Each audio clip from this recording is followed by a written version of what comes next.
the Monkey King, or Monkey D. Luffy, the Pirate King, the future, the man who will pretty much change the future. Let's talk about Monkey D. Luffy, and particularly his gears, in more detail, shall we?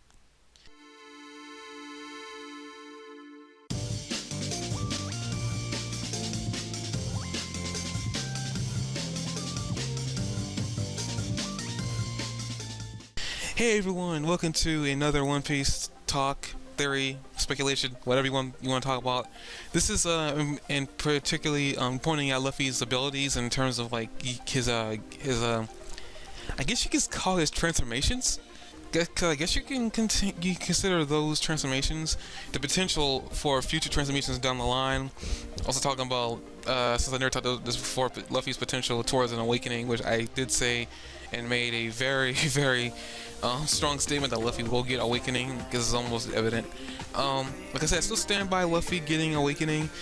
Towards what his awakening could be, I still don't know what that would be, considering Doflamingo's had a lot more years potential. I mean, a lot more years to practice his abilities, to get his awakening. The guy also went through a lot as a kid, which pretty much led him to become the person that he was. Granted, he was always, I guess, destined to become this arrogant, selfish guy. He just didn't have the social standing anymore. But towards Luffy in his gears, it's kind of been made a theory that Luffy will potentially get a gear 5, and it will turn him in, I guess, and turn him into an incarnation of, I guess, Oda's vision of Wukong is, which a lot of you probably watch One Piece or Dragon Ball Z, probably have heard, or if you haven't delved into a lot of, stuff about anime and inspirations a lot of characters have had. Pretty much, Oda kind of used, as far as my interpretation of it, Oda used Sun Wukong as a base, much like Akira Toriyama used as a base for Goku. Granted, I think Sun Wukong is more of a base for Goku than it is for Monkey D. Luffy. But I think maybe we'll see if in the future maybe this was kind of the direction he was going to go on Luffy. But as we see, the Luffy's abilities, from the very beginning of the show, Luffy was shown to be a really strong guy, capable, more capable than the most characters are at the very beginning of their journey. At any time, Luffy was very strong, confident, arrogant. He believed he could take on the world, which for the most part he did. He pretty much saved Kobe from Vita pirates. He took down Buggy. He pretty much took down Enel. I think that's how you pronounce it, Enel. Granted, a lot of things a lot of people will never truly admit, and I mean a lot of people kind of realize this towards the ends of the pre-time skip, that Luffy got lucky a lot of times with the people he came across, because it was really shown that Luffy was completely weak compared to other characters. I mean, this was completely shown during his trip before Skypiea to Alabasta, which is supposed to be the last arc for One Piece at that time. Crocodile was whooping Luffy's butt. He didn't stand a chance. Crocodile had the skill, the tenacity, the knowledge. Crocodile pretty much almost took over the island, and I will say this much: Crocodile is pretty much the first guy after that point who actually almost successfully took over an island. Crocodile spent years planning, plotting, getting as close as he could to taking over the island. Granted, it was only for one reason, and it was to get the poneglyph. Finding out the real poneglyph. I think it was the first poneglyph I think he was after. It was his experience with this called the real. And Luffy fought him. Luffy got beat every time. The last fight he had with Crocodile, the only reason why he beat him was because Luffy got lucky because he was bleeding. And Crocodile's power is weak to moisture, which makes a lot of sense because Devil powers are weakened by water. Luffy got really lucky. But Luffy's powers, at that point, they were, in my opinion, when I was watching it, I was wondering how was Luffy going to progress in power, because his powers didn't make much sense to me. To me, they were completely useless. And technically speaking, they are. I mean, like a lot of Fruits class and the Paramecia, they're supposed to be useless. But Luffy's shown time and time again that even though his powers appear useless, they're really very, very good. besides his immunity towards bullets, Gear Second, which is something his part of his gear set up. Gear Second was shown to be was shown to be very intriguing because it wasn't revealed to Rob Lucci, another character who was beating Luffy senselessly. It was shown that he actually revealed that Luffy's Gear Second was forcing him to pump his entire body with blood. His bloodstream was going through his body at a rate that normal human being blood vessels couldn't actually sustain. And I think it's because more blood was being pumped through his veins than they normally should be. Luffy could do that mainly because his body was made of rubber. His body could expand and contract at retracted will. So it would expand and contract. It was doing it at a rate that was not normal.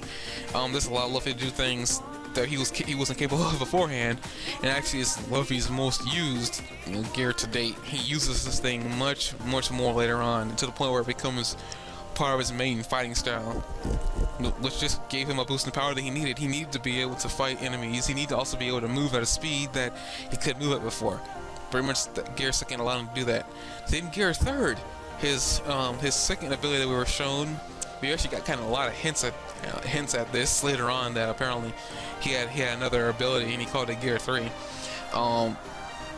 Bone Balloon, which allows him to expand his bone density, well, not bone density, but his bones to a giant proportion. He could turn his arm into the arm of a giant, which I guess was the idea for Luffy behind it. It was like to turn his arm into that of a giant.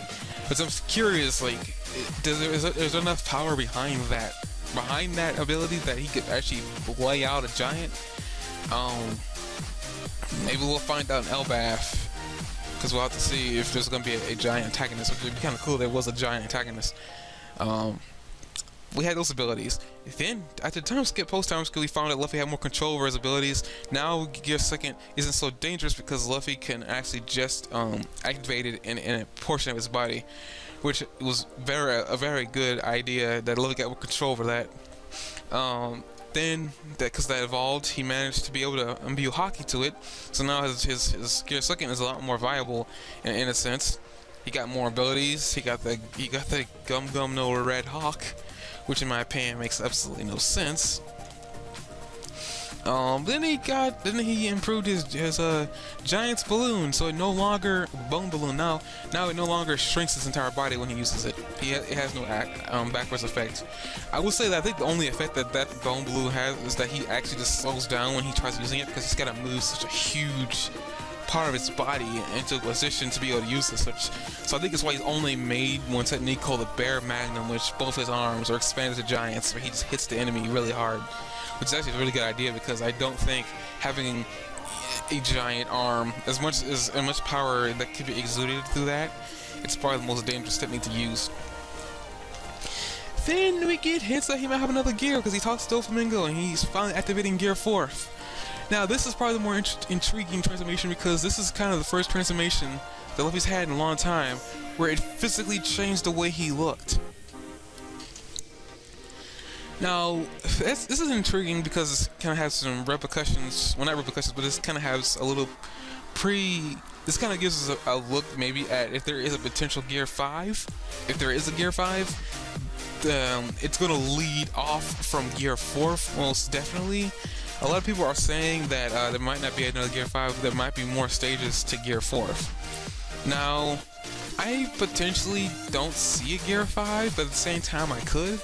So you see, I'm kind of in the middle of the road where is there going to be a necessary? Is it necessary for Luffy to gain a Gear 5? Keep in mind, Luffy got Gear 5 in the 2-year time skip. We didn't see him make Gear 4. We never did, so we don't know. All we know is that this form was necessary for him to be able to deal with the animals on that island. Now, this could potentially mean that there might be another gear, because if he needed that to deal with the animals on the island, something tells me there might have been an animal that probably was going to be more powerful than that form.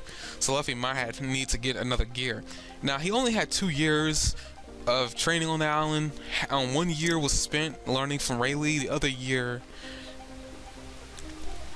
I want to say, like, most of the time he spent down there, he was learning from Rayleigh. No, he actually kind of learned all the basics from Rayleigh pretty quickly, from my understanding. So he spent the rest of the time on an island training. That means there's probably more to his abilities than we currently know. Even Gear 4, because I mean, considering from the sounds of it, Gear 4 was really dangerous anyway because it exhausts Luffy's haki. Now we know that haki has a freaking limit. We definitely know that, okay, this is the extent that Luffy can overuse his haki. Does that mean maybe Luffy has more haki advanced techniques in that form? I mean, we saw that Luffy now has the ability to fly, which is something that was completely, didn't see that coming. I honestly did not see Luffy being able to fly. That was something I did not see. So pretty much Gear 4, Luffy looks like a gorilla. And this is kind of the first step towards one of the theories I actually saw, that Luffy is potentially going to turn into a monkey man, an embodiment of Sun Wukong. And apparently people are really looking towards electricization, towards like Luffy getting the ability to use a lightning. Now, the reason why this makes sense, well, it makes sense is because, you know, rubber conducts electricity. Electricity doesn't affect rubber, and this is just kind of shown that Luffy was able to hit a nail with all he had, mainly because Luffy was immune to it. Does that mean maybe throughout that altercation that Luffy must have actually kind of maybe conducted a little bit of electricity and it's just being stored inside his body? We really don't know. We don't really know a lot about Luffy's abilities or his maximum potential. That's another thing. We're so far into like One Piece, we don't even know Luffy's max potential. Luffy's been slowly, and his crew has also been slowly gaining power after the tier time skip. They're a lot stronger and better off than they were before the time skip. So we really don't know the full potential of, you know, what they are what they're able to reach. That their strongest character we know of is Blackbeard, and Blackbeard has 2 devil fruits, potentially 3. We really don't know if he has a Zoan yet. And we probably will never truly know until he makes an appearance again. So, I mean, the fact that people are speculating about a Gear 5, I'm sitting here just trying to comprehend Gear 4. Because we're trying to figure out, like, the thing is we need to figure out, like, okay, what about Luffy's physiology has Luffy not altered yet? So, you're probably wondering, wait, what? What does that got anything to do with it? Okay, let's go back to Gear 2nd. What did Luffy alter to be able to do the things he did in Gear 2nd? He altered his blood vessels. In Gear 3rd, what did he alter to be able to do what he was doing in that? He altered his bone, I don't want to say density because that just means how thick the bone is, but he upped his bone size, made the bones bigger. Okay, that's a part of the physiology he could actually be able to do because he's made of rubber, so he's able to do that. What did he alter to do Gear 4? Now this probably isn't a lot. This isn't possible. Now you probably can't really tell what he altered in Gear 4 unless you're really looking at him. Because Luffy pretty much when he does Gear 2nd, he pumps his legs. When he does Gear 3, he blows into his thumb. When he goes into Gear 4, he deals his arm with haki, bites on his muscles, and blows them up. So Luffy at this point has expanded his blood vessels, his bones, and his muscles. I honestly can't think of what else Luffy could be expanded to make another form. So I think maybe Gear 4 might be the 4th and final. Now, does that mean that Luffy, like Gear 4, what we see right now is all Gear 4 has to offer? Not really, because I'm not entirely sure what else your muscles could do. I'm pretty sure there's a lot of things that Luffy's muscles could possibly do when they're blowing up like that. When we saw freaking Luffy do the Kong cannon, he pretty much turned his entire fist into a cannon and just launched it into people's faces. And Luffy just expanded. All Luffy did was expand his upper body. So I pledge this to you. Let's think about Luffy expanding his lower half. What if he were to freaking blow up his lower calves? Good lord. The kicks from that man will be ridiculous. I mean, the fact that Luffy like is pretty much a balloon at this point, kind of makes things a little bit even weirder for me. Now, does that mean Luffy won't get any other powers? Heck no. I mean, Doflamingo revealed awakened Devil Fruits. We all know at this point the reason why Oda even bothered having Doflamingo explain this to Luffy was because Luffy was going to get awakened at some point. It was just evident. The moment he brought it up, Luffy was going to get awakened. He's not going to get it now. He's going to get it in the future. I feel like he's going to need it in the war, so he'll be getting it before the war shows up. Most definitely, he's going to need it to deal with the war. It's just kind of evident now. Does Blackbeard have awakened devil fruits? I have no idea. Considering that Blackbeard is a Loki type user, we don't even know what awakened Logias even look like. So we can't even I can't even give you an accurate description of what awakened Logia can do. In awakened like Zoan, we've actually seen. If you remember Impel Down, back when Crocodile, my favorite villain by the way, when Crocodile mentioned that the reason why these giant animals weren't going down is because they were Zoan users and they were awakened Zoan users at that. At the time, I didn't take much in that because they didn't make much sense. Like, why would that matter? Now we know now. Like, what Crocodile brought up was important. Those were awakened devil fruits. Those were awakened Zoans. They had a lot of awakened Zoans in Impel Down. This actually kind of brings up like, how did they get so many awakened Zoans when only so many devil fruits can awaken? You know, Doflamingo brought that up, that you had to have a certain something inside you to be able to awaken your devil fruit. So the fact that they had so many awakened Zoans right there, that means that Vegapunk has something to do with it. Meaning, I think that this is all speculation here. I think Kaido might have an entire army of not only just Zoan users. I think he might have an entire army of awakened Zoans, and Kaido himself might be an awakened Zoan. Now, that probably just blew a lot of your guys' minds. You probably never thought about that until now. But I think we might be dealing with an awakened Zoan. Luffy might be dealing with an awakened Zoan. And if that's the case, that probably has something to do with Kaido's immortality. So, yeah, Luffy's kind of screwed. I don't know how Luffy's gonna deal with Kaido. If he's gonna be dealing with Kaido. If Luffy does, I hope for his sake that we might be seeing more of Gear 4th, because I will say this much: Gear 4th was very powerful, but I don't think we've seen all of what Gear 4th is capable of. And honestly, thinking about it too, I don't think we've seen what Gear 2nd is truly capable of, or Gear 3rd. I say this because if you remember during the Hody Jones fight, a lot of this, and a lot of people still have yet to make sense of this. I mean, some people are trying to make sense of what happened, but Luffy ignited his arm in water. Now, I will say this much: there is such thing as a fire that won't go out by water. There is such a thing. There's also such a thing as fire that burns at the temperature of ice. These things exist, or at least these things are known of, and no one's actually ever tried it. That's why we got different colors of flame. But the problem I kind of have with this is that Luffy ignited his arm, and I can't make sense of it. The only sense I can make of this is the Gum Gum no Red Hawk. Is that there might be more to Luffy's ability of Gear 2nd than we currently know, and actually, you never know. Maybe Luffy's awakened form is going to be connected to Gear 2nd. Because like Luffy has used and exhausted Gear 2nd to like its pinnacle before the time skip. Luffy is yet to exhaust. As far as I'm aware, I've only kind of watched the anime right now and reading the manga here and there. I don't think Luffy has exhausted Gear 2nd yet. Luffy has exhausted it before. He's exhausted it during the Great Whitebeard War.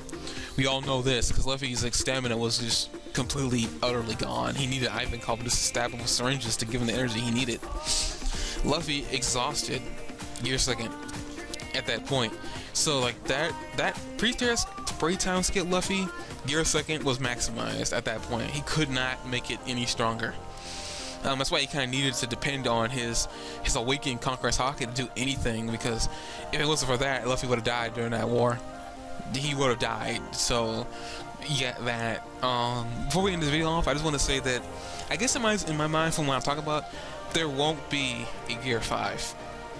As far as I'm aware, I think we got more to see with Gear 4th. until we got hint that there might be a Gear 5. I think we need to, as a community, we need to slow down and just enjoy what we have right now, because trust me, Oda knows what he's doing. As far as I've seen, I mean, I kind of just came into like the One Piece community. Like, I started watching it during college, giving it an actual second chance. For a lot of you don't know, actually, I wasn't a huge One Piece fan before. I actually didn't like it. I never understood it.